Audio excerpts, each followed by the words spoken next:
You're listening to the 49 Carats Podcast, a 49ers Goldmine production with Stephanie Sanchez.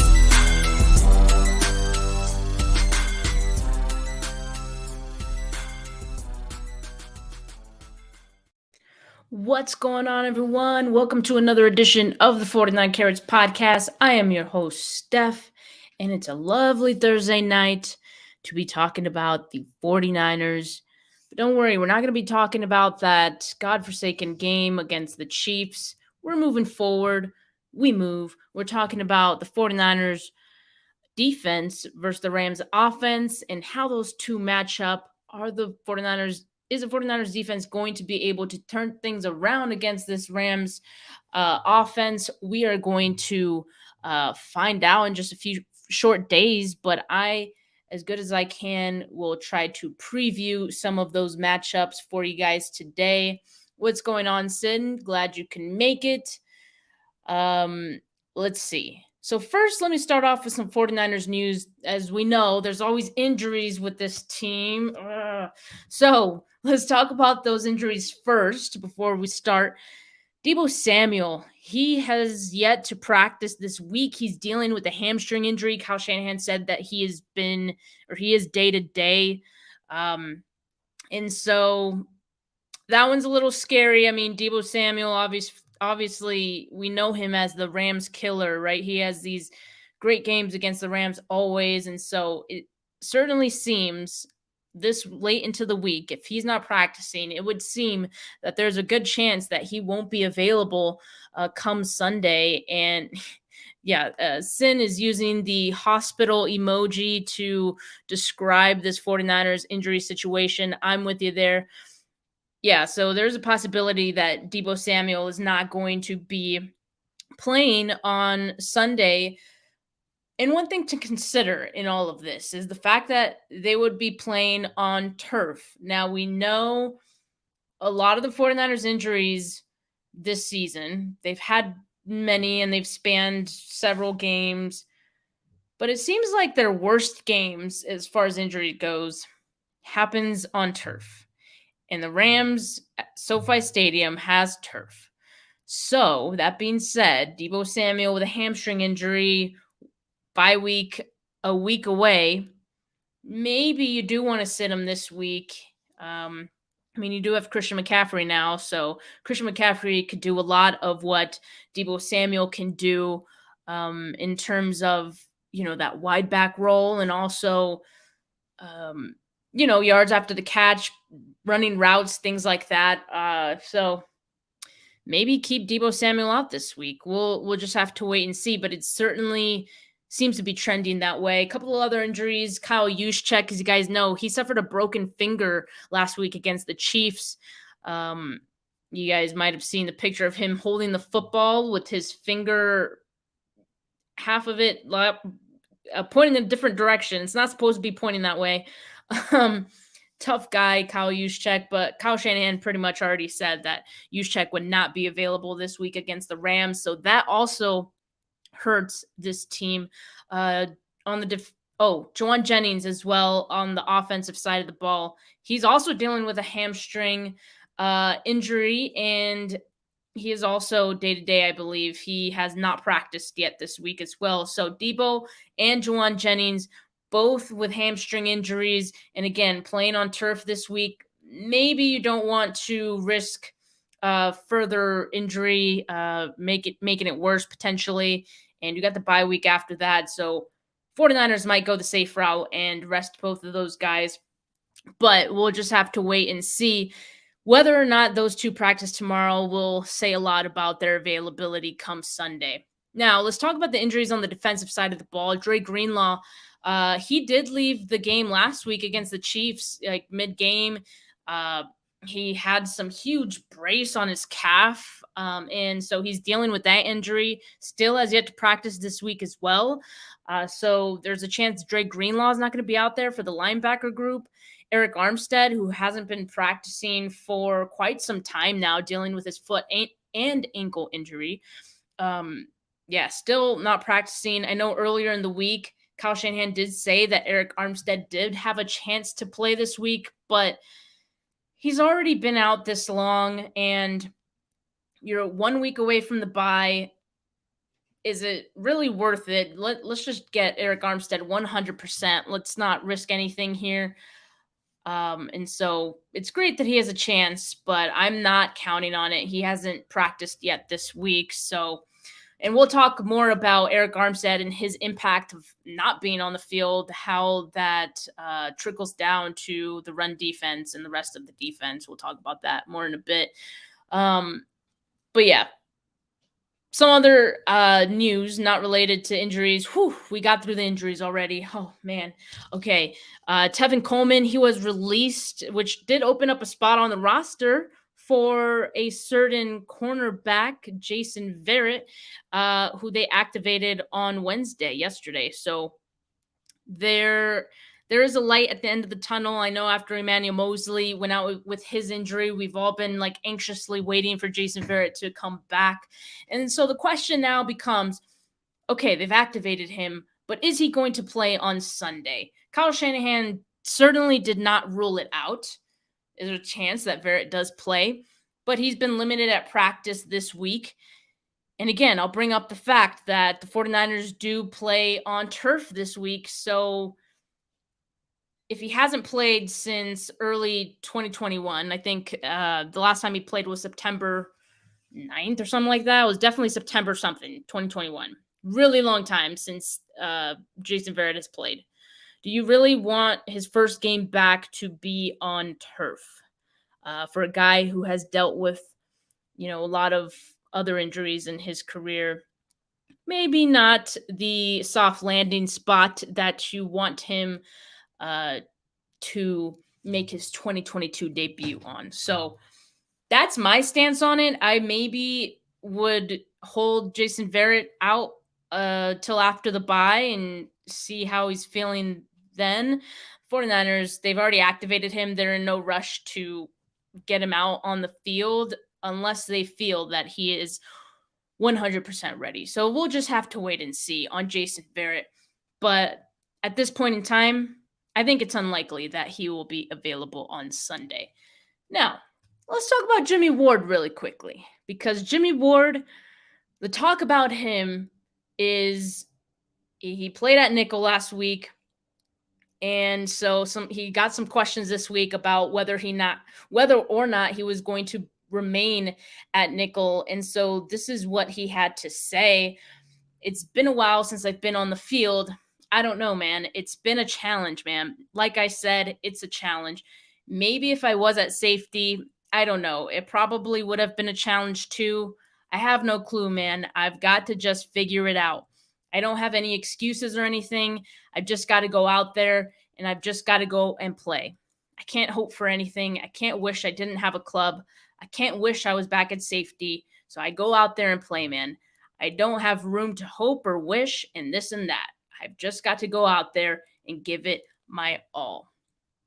And in case you guys were wondering, because I saw this quote, the first half of this quote being used out of context, right? Sometimes it helps to know what the question was for him to give that answer. And so him saying, I don't know, came from someone asking him if he was going to continue playing at nickel corner. And so his genuine answer was that he doesn't know. And so it's definitely interesting for all of us to see this unfolding. I think a couple weeks ago, before Jimmy broke his hand, I was talking with some people in the comments and someone was like, you can't bench Deshaun Gibson. And I'm like, well, Jimmy Ward has earned his starting role. I would figure that Jimmy Ward would go back to his starting role as safety, where he has played for years now, and he's earned that role. And I do get that Deshaun Gibson has, been balling out, but personally for me, I would have given Jimmy Ward that spot back. And so now it's interesting. I never imagined that the 49ers would not put him back there at his starting role. And again, I get it. Deshaun Gibson has been playing, pretty great. And So it's interesting to see. And Jimmy Ward, he is on the final year of his contract, which is unfortunate, right? Because it's kind of hurting his value a little bit to not be playing at his, main position, which is safety. Yes, he could play nickel, but I don't think we can say for sure whether he's as strong of a player at nickel than he is at safety. And the 49ers messing around with that rotation and putting him at nickel could be costing him some money in the long run. I mean, I do kind of feel for Jimmy Ward. Curious to know what you guys think. Are you guys in favor of Jimmy Ward continuing to play at nickel, or would you bench Tashawn Gibson for Jimmy Ward at safety? Let me know in the comments because I'm genuinely curious. And another thing that comes to mind is the Eric Reed situation, in which I don't know if you guys recall, but Eric Reed, uh, safety, and the 49ers, I believe it was the final year of Eric Reed's contract too. They started playing him in the box and like at linebacker, things like that, just out of position, out of his natural um, starting position. And so this kind of gives me some shades of Eric Reed a little bit. And I hope that this is just the 49ers wanting to ramp Jimmy Ward up. He hasn't played at all yet this year, really, before last week. Excuse me, before last week, which you can consider maybe was his ramp up game, right? Maybe they just want to have him at nickel until they feel he's 100%. And then when he's 100%, they'll move him back to safety. I don't know. Are they trying to ramp him back up, or are they phasing him out? That's the question with Jimmy Ward. And I would hate to think that they are trying to phase him out, but we've kind of seen things like this before. Jaquaski Tart last season was starting to get phased out for Hufanga, which, at this point in time, Hufanga's been playing great, right? So we're fine with the 49ers doing that, I think, to an extent, but it still sucks for the player, for the veteran, and Jimmy Ward is going through it right now. So I hope it's just a ramp up period and they put him back at safety. I hope maybe it's just because he has the club right now that they're keeping him at nickel, or maybe they feel that's the best option they have at nickel, right? I mean, maybe Samuel Womack and Lenore aren't inspiring a lot of confidence, at nickel, and maybe they feel like Jimmy Ward gives them, that veteran experience there. I don't know, but I guess we'll just have to wait and see what happens in the coming weeks in regards to Jimmy Ward and if he continues to play at nickel. The tough thing for Jimmy Ward is that he saw Travis Kelce quite a bit last week, and this week it doesn't get any easier. He's going to be seeing Cooper Kupp if he's at nickel once again, right? He's going to see plenty of him. Cooper Kupp in week 4 against the Niners, he was targeted 19 times. That was his highest target total of the season, of this young season. It's only, week 6. Well, the Rams have only played 6 games because they're coming off a bye. So 19 targets, highest of the season. It would be hard to top 19 targets. That's pretty insane. He also had 14 catches for 122 yards, no touchdowns.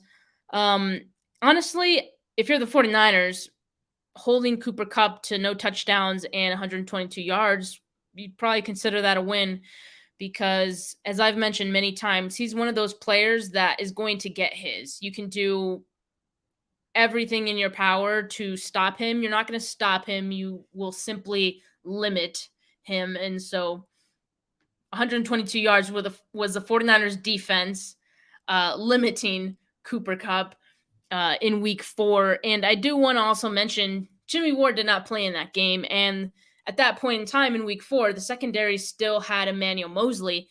They were kind of at that peak of defensive performance, for the team. So, are we going to see a similar performance now in week 7, or is it week 8? Week 8 against the Rams? I don't know, because these last couple weeks, this defense has been a little shaky, right? I mean, there's been a lot of changes, there's been a lot of injuries, and so they've had to adjust, adapt, some new guys getting playing time. It's just the defense just hasn't looked comfortable these last couple weeks. And so with Cooper Kupp, it's gonna be a challenge, I think. And especially for Jimmy Ward, when Kupp is playing out of the slot, that'll be a challenge to him. And so, they're just going to have to do everything in their power to keep him in check. One other thing, like with these Rams receivers, Van Jefferson is going to be coming back from IR. I believe he's due to come back this week. That's what all signs point to, that Van Jefferson is going to be active for the Rams on Sunday. And that does give them a boost, right? Because they haven't really had another receiving option. This team is missing OBJ a lot. They're missing another receiving threat. And so I think they're, anxiously awaiting the return of Van Jefferson, because it gives them another receiving option that opposing defenses, have to respect. In 2 games versus the 49ers last season, Van Jefferson had 10 targets, 5 catches for 85 yards. That's total within the span of 2 games at in the regular season that the Rams played the 49ers. So that's not much, right? Like, you look at that and you're like, why should we be scared of him? Like, he hasn't done much against the Niners, so not expecting much. But I'll just say this, that because I think the Rams are so desperately looking for another receiving option besides Cooper Kupp, I would expect that we see a pretty large involvement in the passing game for Van Jefferson in his first game back, which, again, I suspect will be this Sunday. So something to keep an eye on. Tyler Higbee is another guy who, Matthew Stafford loves to throw to. Part of that has been, again, because there isn't a lot of mouths to feed, I guess, on this Rams receiving core right now. You can argue that, they have Allen Robinson, but Allen Robinson has been pretty uninspiring for the Rams offense so far to this point. So we can potentially see a good game from Tyler Higbee once again, especially if Dre Greenlaw is not going to be out there. But the 49ers just played against the Chiefs, who have Travis Kelce, and all things considered, Kelce didn't do a whole lot, and who knows, maybe they just didn't have him as part of the game plan as largely as some of the other guys. Clearly, we saw the Chiefs wide receivers get loose in that one, so maybe they didn't need a lot of Travis Kelce in that game. But my point is, maybe the 49ers defense can handle Tyler Higbee a little bit better than week 1 this time. So we'll just have to wait and see. But I want to talk about the run defense for the 49ers. And so I want to talk about the Rams running backs. Cam Akers, he hasn't been playing. They're hoping to trade him, so that's why he hasn't been playing. And Darrell Henderson, he's been pretty inefficient. So Rams rushing yards per game on average are second lowest in the league right now. Rushing yards per game. They're averaging 70.5 rushing yards per game on average. Again, that's second lowest in the league. And that's good. That's good for the 49ers, because they have been struggling to stop the run in recent weeks, especially without Eric Armstead. I mean, if you look at the splits of, when the 49ers defense has Eric Armstead in there versus when they do not, and for the audio listeners, I'm showing a slide here, but I'm going to tell you what it says. So games with Eric Armstead, weeks 1 to 3. The 49ers defense were allowing just an average of 64 rushing yards per game, and only 1 rushing touchdown allowed in that span. So keeping opposing offenses at an average of 64 rushing yards per game. Pretty impressive.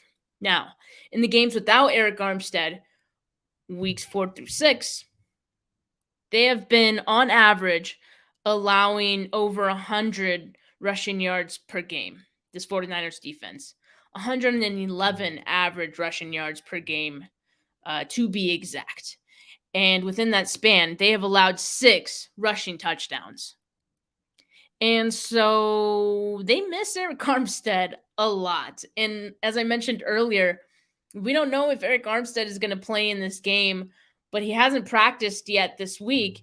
And so if I had a guess, I would say he's not going to be playing this week. You might as well just keep him out until after the bye. So they're going to have to roll without him again.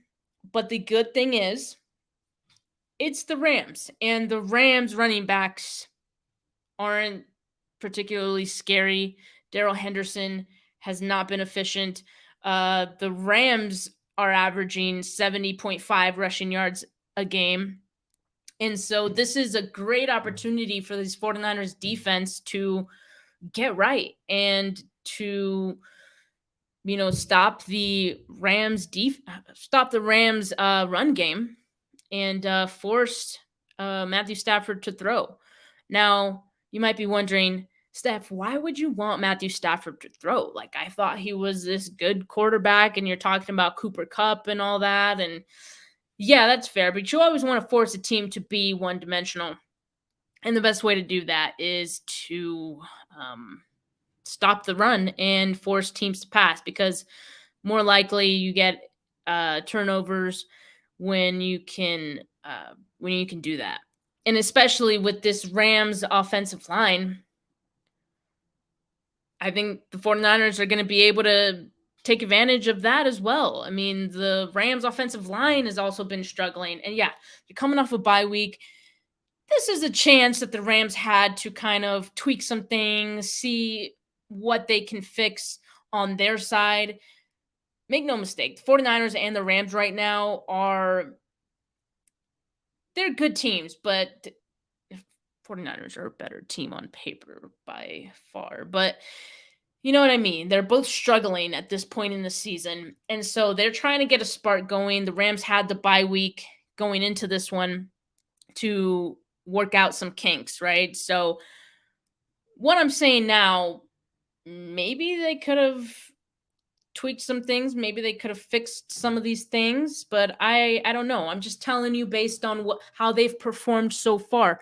And in comparison to 2021, when the Rams offensive line had a pass block win rate, the best in the league, it was a little tougher to get to Matthew Stafford, and it was a little tougher to stop their run game as well because their offensive line was much better. But this season, 2022, the LA Rams pass block win rate, they're ranked number 23. That's quite the fall from grace to go from number 1 to 23 in pass block win rate. And so, yes, the 49ers had, 14 pressures last week against the Chiefs? Not quite as much as we're used to seeing from that group. But this has all the makings of a smash, get-right spot for this defensive line. And I'll tell you why. So, the last time that the 49ers played the Rams, they had 35 pressures and 7 sacks. That's insane. And I know we've talked about some injuries. I mean, yes, that obviously will contribute to them being able to repeat that type of performance. But even still, I think this could be a get-right game for them. And their center, the Rams starting center, Brian Allen, is going to be back. And by back, you think, oh, their starting center, that must give them a huge boost. But Brian Allen by no means is a world beater. And I think he can be had, right? I think this 49ers defense is going to be able to have their way with him and a few other guys on this offensive line. Their starting left tackle, Noteboom, he is out for the season as of a couple weeks ago. And they have second year Alaric Jackson at left tackle now. And their left guard, Bobby Evans, has graded out especially poor for the Rams. So what's that? I hear Nick Bosa's music. Nick Bosa should be able to get home at least once here in this game. He did have a sack last week against the Chiefs, despite the 49ers only producing those 14 pressures. So I think this is a get-right game for Nick Bosa. I also think last week, Bosa probably wasn't at 100%, and that might have made a difference too, because he was coming off a groin injury. And so another week removed from that, I think Bosa will look a lot better.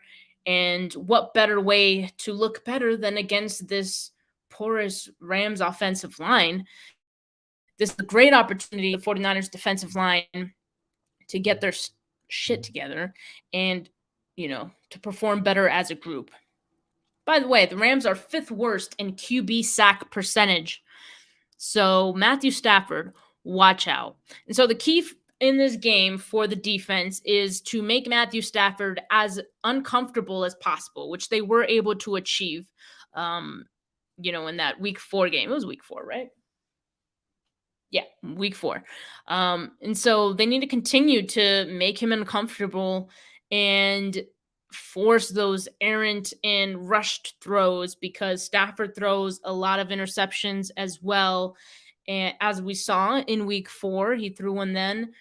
And so, again, there's an opportunity here to turn the tables around and get some things right this time.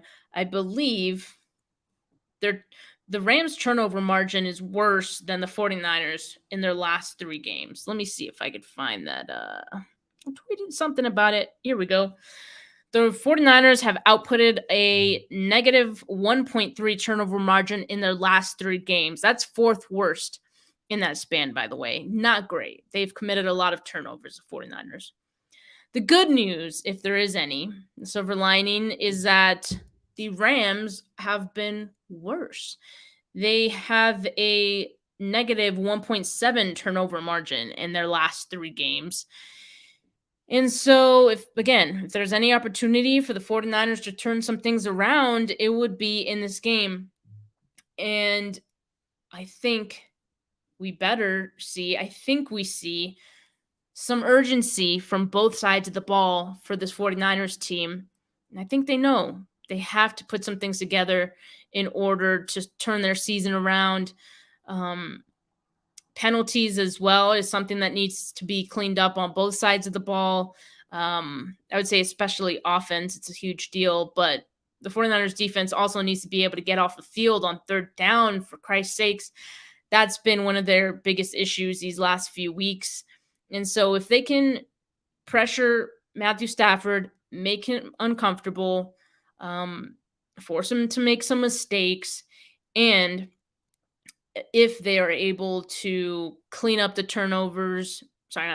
clean up the penalties on defense and be able to get off the field on 3rd down, I think things could go in the 49ers' favor in this one, and they need it badly. So 49ers defense, I do expect they can get things right in this game. And if so, I think it's going to make things all the more easier for the offense.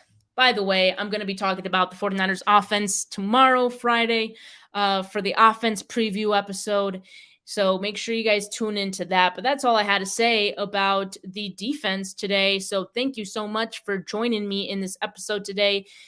And by the way, we are so close to being able to monetize on YouTube. So make sure you give this a thumbs up. Make sure you share it. Make sure you subscribe to the channel.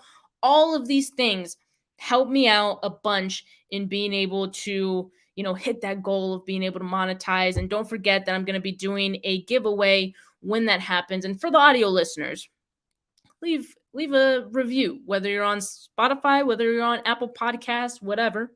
Leave a review for the podcast, and I appreciate all of you. Have a good rest of your Thursday night. Enjoy Thursday night football. Peace.